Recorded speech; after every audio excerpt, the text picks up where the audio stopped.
Good evening, visitors. Welcome to the Australian War Memorial's last post-closing ceremony. My name is Michael Kelly, and joining us this evening from the Australian Army is Sergeant Damien Mott. We warmly welcome the family of Private Lionel Eric Summers, whose story will be told shortly. We are honoured to acknowledge Admiral Julio Oliva, Commander-in-Chief of the Chilean Navy, and accompanying delegation. We warmly welcome the Australian Military Wives Choir, who will lead us in the singing of the National Anthem shortly. We welcome the veterans who have served, those that are still serving, and the families that support them. We acknowledge the members of RSL and Services Clubs Association, RSL Victoria and RSL Queensland, who are watching the broadcast of this ceremony across Australia. During this evening's ceremony, wreaths will be laid at the base of the pool of reflection by family and visitors. Please stand and join in singing the National Anthem.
The Australian War Memorial was the vision of Charles Bean, Australia's First World War official historian. Bean landed with the Australian troops at Gallipoli and stayed with them at the front through to the end of the war. The idea of this National Memorial Museum came to him at Pozières, France, in the depths of the bloody fighting of 1916. Bean's idea was that this would be a place where families and friends could mourn loved ones buried in faraway places. It would also be a place that could help all Australians understand what these men and women had endured and what they had done for us. Bean's vision, to which we remain true, is best expressed as inscribed in the entrance to the memorial's galleries. Here is their spirit in the heart of the land they loved, and here we guard the record which they themselves made. Tonight, we will read the story behind just one of those on the Roll of Honour, which lists the names of more than 102,000 men and women who have given their lives for us in war and operations over more than a century. But first we present a lament, Flowers of the Forest. Wreaths of floral tributes will now be laid at the base of the pool of reflection.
Today, we remember and pay tribute to Private Lionel Eric Summers.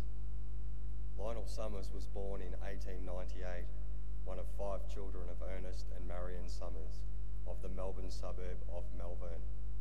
Known as Eric by his friends and family, he attended Melbourne State School and paraded with the 47 Bravo senior cadets at the local drill hall.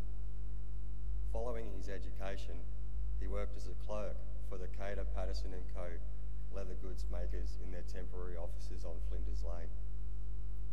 Summers enlisted in the Australian Imperial Force in July 1916, a few months after his 18th birthday. After 3 months training at Broadmeadows Camp, where he attended signalling school, Private Summers embarked for the training camps in England with a reinforcement group for the 5th Battalion. In England, Summers was attached to the 2nd Training Brigade at Favant on Salisbury Plain, where for the next 12 months he applied his civilian trade as a clerk, training fresh reinforcements arriving from Australia for the rigours and routine of the fighting in France. Other than being reprimanded for using a false identification pass to secure temporary leave, his time in England was uneventful. Summers sailed for France in December 1917 in the wake of the 3rd Battle of Ypres, during which the 5th Battalion had suffered heavy casualties. The 5th Battalion stayed behind the line near Comel on the Franco-Belgian border until March, when the German army launched a major offensive intended to split the British and French armies on the Somme. The 1st Division, which the 5th Battalion was part of, was sent for the next 3 months to the nearby town of Stralsund, where it defended the rail network against the threat of a German offensive in the area. Summers was hospitalised with influenza and spent most of July 1918 recovering. He returned to the 5th Battalion at one of the most critical stages of the war. When the German offensive petered out, the AIF joined the British Army in its preparations for a major counter-offensive, intending to break through German lines in the town of Villers-Bretonneux. Beginning on the 8th of August 1918, the Battle of Amiens marked the last 100 days of the fighting on the Western Front. Attacking in support of the 7th Brigade, just east of the town of Arbonnières, the 5th Battalion advanced alongside a number of British tanks that drew artillery fire as they approached a position known as the Red Line. Once they had reached their objectives, the infantry were engaged by German machine guns, which inflicted a heavy toll.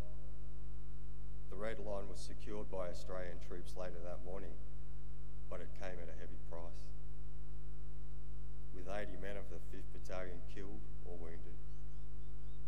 Among the wounded was Lionel Summers, suffering from gunshot wounds to his head. He was evacuated through a number of aid posts and dressing stations to the 61st Casualty Clearance Station at Vignacourt, where he died the following day.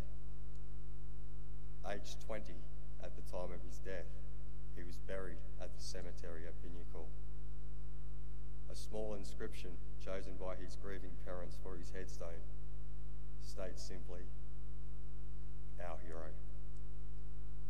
His name is listed on the Roll of Honour on my right, among more than 60,000 Australians who died while serving in the First World War. His photograph is displayed beside the pool of reflection. This is but one of the many stories of service and sacrifice told here at the Australian War Memorial. We now remember Private Lionel Eric Summers, who gave his life for us, for our freedoms, and in the hope of a better world.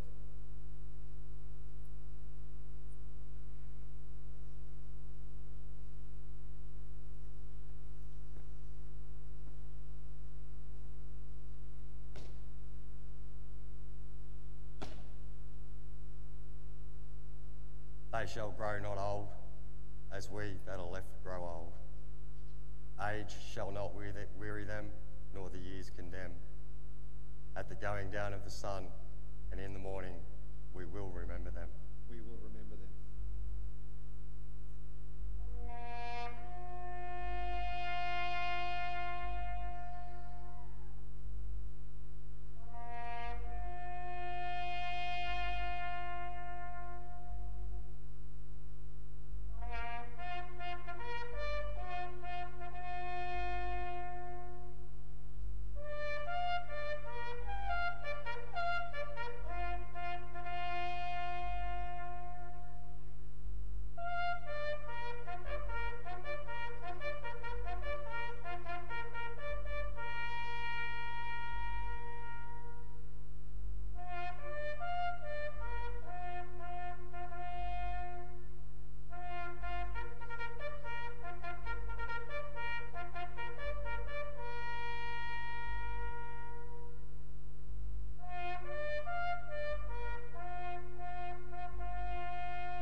we forget.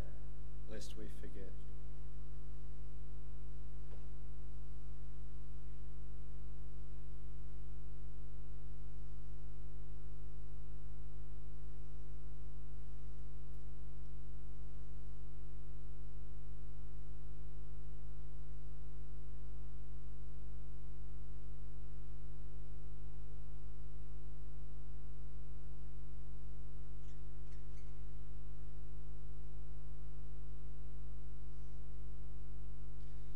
We leave you this evening with the words of the memorial's founder, Charles Bean.